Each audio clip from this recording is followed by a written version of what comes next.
What could trigger a new crisis? Well, that's a million-dollar question. Someone asked, could it be China selling its treasury securities? That would be the trigger factor. My reaction to that seems highly improbable, that is not a particularly practical policy action. Why would the Chinese central bank want to incur capital losses? So another of the questions of would it be, say, the Chinese property bubble burst is something that could still be managed domestically. And I mentioned that generally the things that carry most damage for financial markets are the things that are least expected.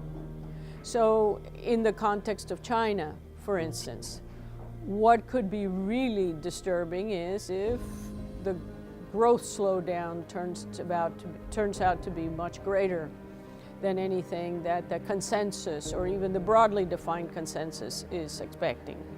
What could be another surprise?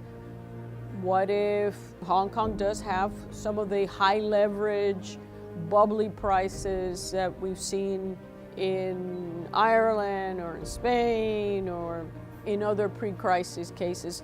There's a long list, and one that I emphasized greatly was right now there's an overwhelming tendency in the media, in the markets, among policymakers, to determine that inflation is dead. And so negative inflation surprises, these could come about because, well, we have full employment in labor markets. Labor market conditions could lead to tighter conditions in labor markets, have historically had some consequences for inflation, or they could come from the impacts of tariff increases on inflation, or they could come from both. I think it's those kinds of negative surprises that often end up sparking a crisis, but that's a million-dollar question. So historically, we have thought of world order as being well described by a phrase, the American century. The idea, as the name indicates, is that America is the unipolar center of the international system. And the rules by which we navigate this international landscape have been set in a sensible way by the United States.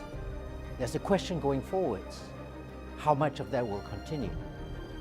And if it does get undermined and replaced, whether it will be some other nation that now writes the rules of the game. I think it is an open question whether we still need the kind of international system that's dominated by single nations. Instead, we should think more broadly about how the entire community of nations can articulate what it wants of world order and can express the agency that it can exercise for helping bring about that new international system.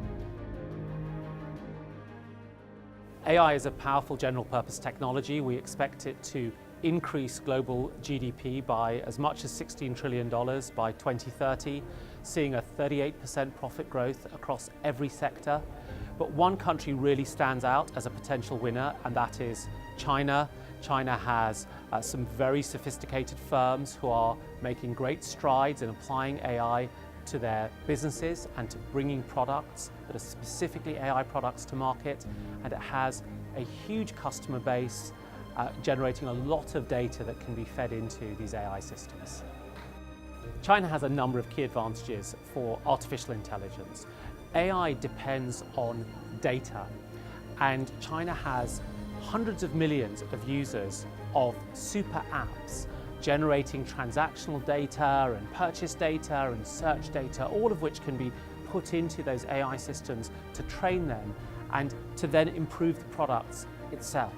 And so that combination of large amounts of heterogeneous data across a very, very large user base creates a potent cocktail that can turn into supercharged AI.